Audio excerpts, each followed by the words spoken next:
नमस्कार दोस्तों, all exam guide गुरु का यूट्यूब चैनल आप सभी देख रहे हैं। क्वेश्चन है साइंस के। कितने क्वेश्चन है? तो 100 क्वेश्चन है। ईमानदारी से इस टेस्ट को दे दो।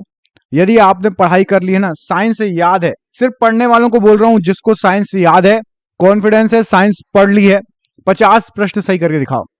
दूसरी बात, प्रश्न बिल्कुल जल्दी जल्दी करा देंगे, तो आपका कम समय में ज्यादा क्वेश्चन होने वाले हैं।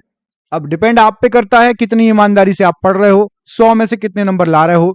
बीच बीच में क्वेश्चन पूछूंगा, कमेंट बॉक्स में आंसर दिया करो, अपने सुझाव रखा करो। जो चीज बोलना हो कमेंट बॉक्स आपके लिए है, लिखा करो, हम पढ़ते हैं। ठीक है, तो करते हैं वीडियो को स्टार्ट। पहला क्वेश्चन देखिए, पाचन क्रिया में प्रोटीन निम्नलिखित में से किस पदार्थ में बदल जाते हैं? तो यहां पर इस प्रश्न के लिए सही आंसर हो जाएगा एमिनो अम्ल, option number B. Question number 2, पचे हुए भोजन में मौजूद विषैले पदार्थ का कौन सा अंग चूषण करता है? तो यहां पर सही आंसर हो जाएगा यकृत चूषण करता है, ऑप्शन नंबर बी। यकृत राइट आंसर है। पित्त जमा होता है कहां पर? तो पित्त जमा होगा आपका पित्ताशय में, पित्ताशय यहां पर सही आंसर हो जाएगा पित्त के लिए। सर्वप्रथम रक्त परिसंचरण तंत्र का अध्ययन किसने किया था?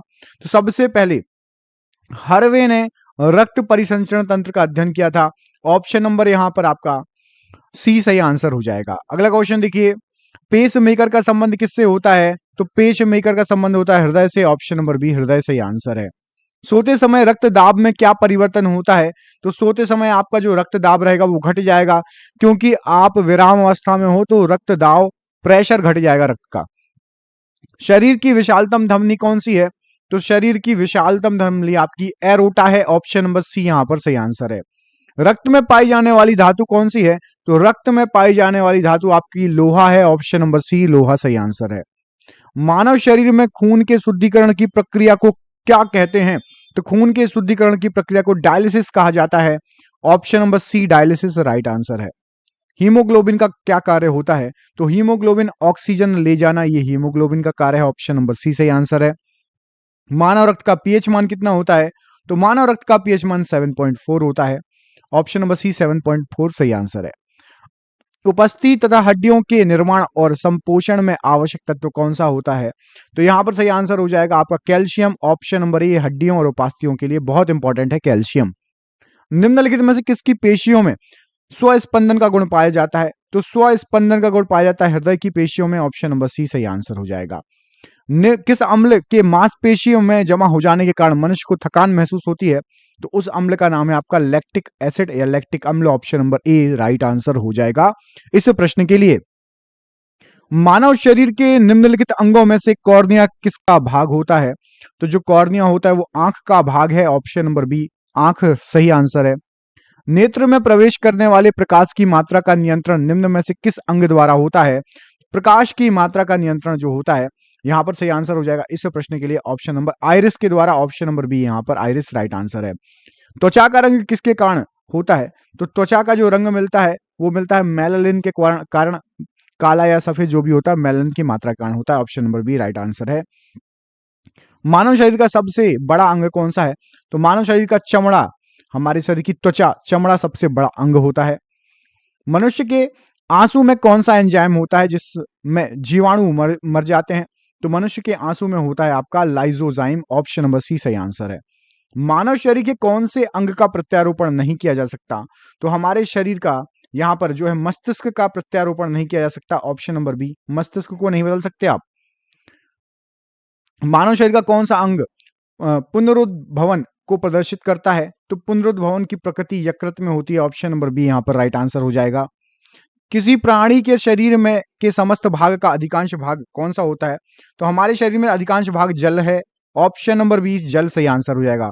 कमेंट करके बताइए कितने प्रतिशत जल पाया जाता है हमारे शरीर में, और इस पृथ्वी का कितना प्रतिशत भाग जल है? ये दो क्वेश्चन है जिसका आंसर आपको कमेंट बॉक्स में कमेंट करके देना है। हमें पता चलेगा कि आप लोग पढ़ाई कर रहे हो। जो जो कमेंट सही करेगा मतलब वो पढ़ाई कर रहा है, उसको याद है क्वेश्चन। तो कमेंट क्या करो, बिल्कुल पढ़ेंगे आपके कमेंट। पाचन के रसों में निम्नलिखित में से कौन सा अम्ल पाया जाता है? तो पाचन के रसों में निम्नलिखित में से आपका HCl मतलब हाइड्रोक्लोरिक अम्ल पाया जाता है, ऑप्शन नंबर बी सही आंसर हो जाएगा। मानव का मस्तिष्क लगभग कितने ग्राम का होता है? तो मानव का मस्तिष्क लगभग 1350 ग्राम का होता है, ऑप्शन नंबर ए सही आंसर है। संपूर्ण शरीर के द्रव्यमान का कितने प्रतिशत रक्त की मात्रा होती है? तो संपूर्ण शरीर के द्रव्यमान का यहां पर आपका सही आंसर हो जाएगा करीब करीब 7% रक्त की मात्रा होती है। ऑप्शन नंबर बी सही आंसर है। रक्त जमने में किस तत्व की भूमिका होती है? तो रक्त जमने में आपका ऑप्शन नंबर बी की भूमिका होती है, यहां पर राइट आंसर हो जाएगा। यदि किसी व्यक्ति की रुधिर वाहिकाओं की त्रिज्या कम हो जाए तो उसका दाब क्या होगा? रुधिर वाहिकाओं की त्रिज्याएं कम हो जाएगी, दाब बढ़ जाएगा। ऑप्शन नंबर ए यहां पर राइट आंसर हो जाएगा। निषेचित अंडाणु के इम्प्लांटेशन के लिए गर्भाशय कौन सा हार्मोन तैयार करता है? तो जो गर्भाशय है वो एस्ट्रोजन हार्मोन तैयार करता है। ऑप्शन नंबर सी सही आंसर है। मनुष्य के शरीर में पेशियों की कुल संख्या कितनी होती है? तो मनुष्य के शरीर में 639। ऑप्शन नंबर सी यहां पर सही आंसर हो जाएगा, पेशियों की संख्या। मनुष्य में मेरुदंड में कितनी जोड़ी तंत्रिका निकलती है? तो मनुष्य के मेरुदंड से 31 जोड़ी तंत्रिका निकलती है। ऑप्शन नंबर सी सही आंसर है, 31 जोड़ी तंत्रिका। प्रतिवर्ती क्रियाओं का नियंत्रण केंद्र कहां पर होता है? तो प्रतिवर्ती क्रियाओं का नियंत्रण केंद्र केशिरुक रज्जु में होता है। ऑप्शन नंबर बी यहां पर केशिरुक रज्जु राइट आंसर है।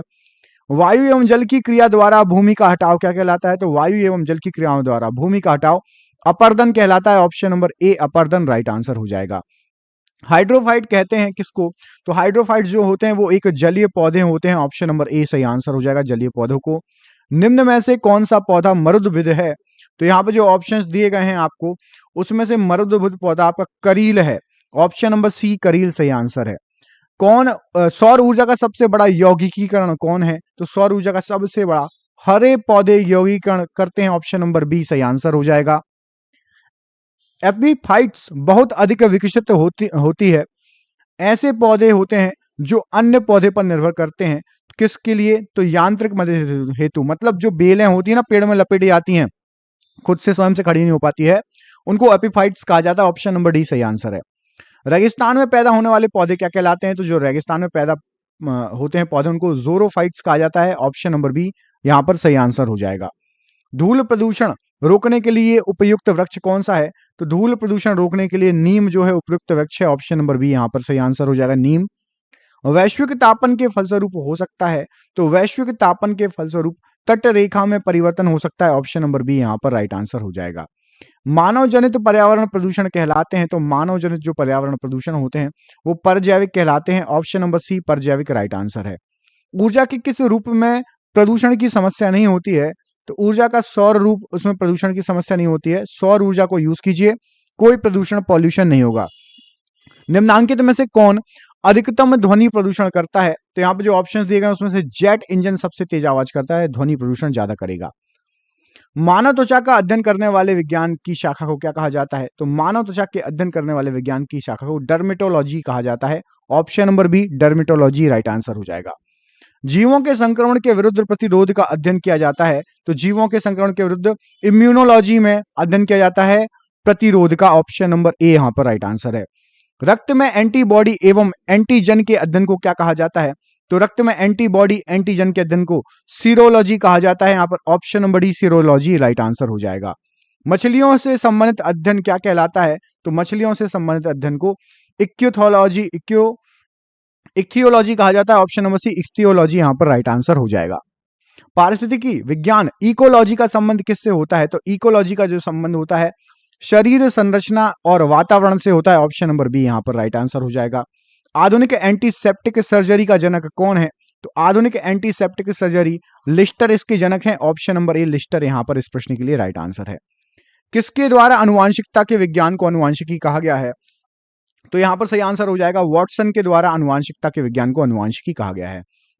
रक्त समूह का आविष्कारक कौन है? तो रक्त समूह का आविष्कारक लैंड स्टीनर है। Option number a land Steiner यहां पर इस प्रश्न के लिए राइट आंसर हो जाएगा।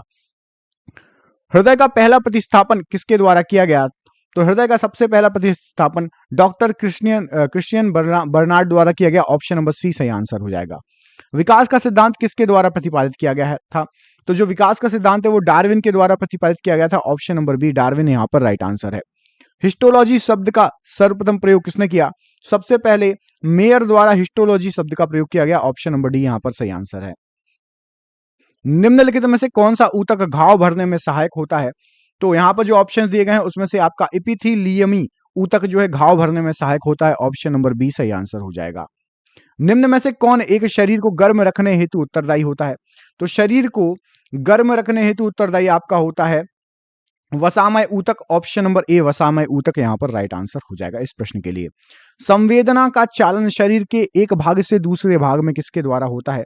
तो संवेदना का चालन होता है तंत्रिका ऊतक द्वारा। ऑप्शन नंबर डी तंत्रिका ऊतक यहां पर राइट आंसर है। ऊंट का कुबड़ किस ऊतक का बना होता है? तो जो ऊंट का कुबड़ होता है वो वसामय ऊतक का बना होता है। ऑप्शन नंबर ए यहां पर राइट आंसर हो जाएगा वसामय ऊतक। मास्ट कोशिकाएं पाई जाती हैं, तो जो मास्ट कोशिकाएं होती हैं वो संयोजी ऊतक में पाई जाती हैं। ऑप्शन नंबर ए संयोजी ऊतक राइट आंसर है। फेफड़ों को ढकने वाला आवरण क्या क्या कहलाता है? तो फेफड़ों को ढकने वाला आवरण आपका फ्लूरा कहलाता है। ऑप्शन नंबर डी यहां पर सही आंसर हो जाएगा फ्लूरा। किसी जीवित देह के भीतर कोशिका या ऊतक की मृत्यु को क्या कहा जाता है? तो किसी जीवित देह के भीतर कोशिका या ऊतक की मृत्यु कहलाती है आपकी नेफ्रोसिस। ऑप्शन नंबर सी सही आंसर। किस कारण माता एवं पिता के सभी संतानें एक समान नहीं होती? तो यहां पर सही आंसर हो जाएगा आपका ऑप्शन नंबर आनुवांशिकी विभिन्नता और वातावरण की विभिन्नता, मतलब उपयुक्त दोनों। ऑप्शन नंबर सी इस प्रश्न के लिए राइट आंसर हो जाएगा। लड़का पैदा होगा जब क्या होगा? तो लड़का पैदा होगा जब आपका option number C X Y गुणसूत्र हो। ऑप्शन नंबर सी सही आंसर हो जाएगा। अगला क्वेश्चन देखिए, और एक्स एक्स गुणसूत्र हो तो फीमेल पैदा होगी, लड़की पैदा होगी। अगला क्वेश्चन देखिए, निम्नलिखित में से कौन एक लिंग संलग्न रोग है? तो यहां पर जो ऑप्शंस दिए गए हैं उसमें से आपकी वर्णांधता एक लिंग संलग्न रोग है। ऑप्शन नंबर सी सही आंसर हो जाएगा। एक वर्णांध पुरुष एक सामान्य महिला से विवाह करता है, वर्णांधता के लक्षण उत्पन्न होंगे उसके किसमें? तो वर्णांधता के जो लक्षण होंगे वो पुत्रियों के पुत्र में। ऑप्शन नंबर बी पुत्रों में यहां पर राइट आंसर हो जाएगा इस प्रश्न के लिए। जैव विकास को सर्वप्रथम किसने समझाया था? तो जैव विकास को सबसे पहले जो है लेमार्क ने समझाया था। ऑप्शन नंबर बी यहां पर राइट आंसर हो जाएगा। उत्परिवर्तन का सिद्धांत प्रतिपादित किया था किसने? तो उत्परिवर्तन का सिद्धांत डी ब्रीज ने प्रतिपादित किया था। ऑप्शन नंबर यहां पर बी राइट आंसर है। कीटों में कितनी जोड़ी टांगे होती हैं? तो कीटों में जो है आपका यहां पर सही आंसर हो जाएगा इस प्रश्न के लिए। टोटल टांगे होती हैं 3 जोड़ी, मतलब 6 टांगे। ऑप्शन नंबर सी सही आंसर है। मच्छर में लाल खून का उभर आना किस पर पोषण के कारण होता है? तो मच्छर का लाल खून उभर आना ये स्तनधारियों के पोषण के ऊपर होता है। ऑप्शन नंबर सी सही आंसर हो जाएगा। बिच्छू का विष कहां पर होता है? तो बिच्छू का विष उसके डंक में होता है पीछे। ऑप्शन नंबर बी सही आंसर हो जाएगा। निद्रा रोग फैलाती है, तो जो निद्रा रोग है वो सीसी मक्खी यदि काट ले तो उससे निद्रा रोग फैलता है। तारा मछली निम्नलिखित में से किस संघ का प्राणी है? तो जो तारा मछली होती है स्टारफिश वो यहां पर आपका इकाइनोडर्मिटा। ऑप्शन नंबर यहां पर बी सही आंसर हो जाएगा, संघ की प्राणी है।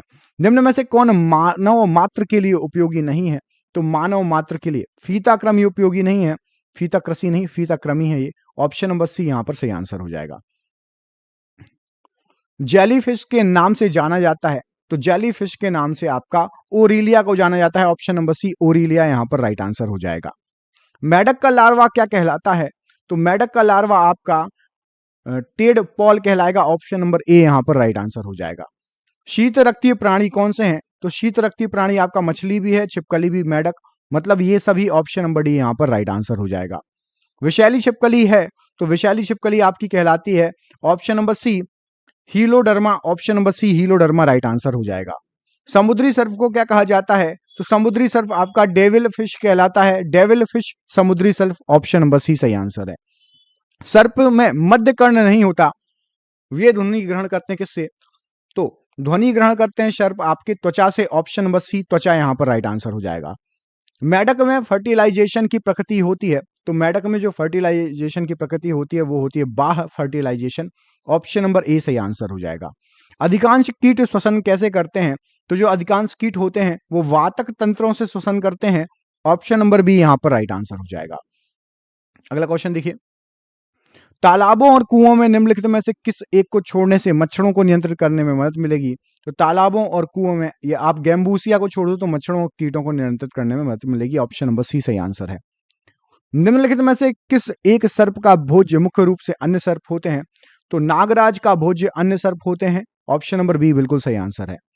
भारतीय वन्य जीवन के संदर्भ में उड्डयन वल्गुल निम्नलिखित में से क्या होता है? तो उड्डयन वल्गुल जो आपका है यहाँ पर चमगादड़ है, ऑप्शन नंबर ए चमगादड़ यहां पर इस प्रश्न के लिए राइट आंसर हो जाएगा।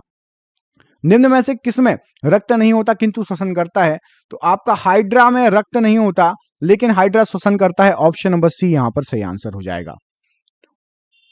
अगला क्वेश्चन देखिए, इसमें पूछा गया है आपसे अनॉक्सी श्वसन का अंतिम उत्पाद होता है, तो अनॉक्सी श्वसन जो होता है उसका अंतिम उत्पाद होता है आपका लैक्टिक अम्ल, ऑप्शन नंबर डी लैक्टिक अम्ल यहां पर राइट आंसर हो जाएगा। मनुष्य के शरीर में मुख्य नाइट्रोजनीय अपशिष्ट कौन सा है? तो मनुष्य के शरीर में मुख्य नाइट्रोजनीय अपशिष्ट जो है वो यूरिया कहलाता है, ऑप्शन नंबर ए यूरिया यहां पर इस प्रश्न के लिए सही आंसर है। रक्त की अशुद्धियां किस अंग में जाकर छनती हैं? तो रक्त की जो अशुद्धियां होती हैं वो वक्त या फिर किडनी में जाकर छनती हैं।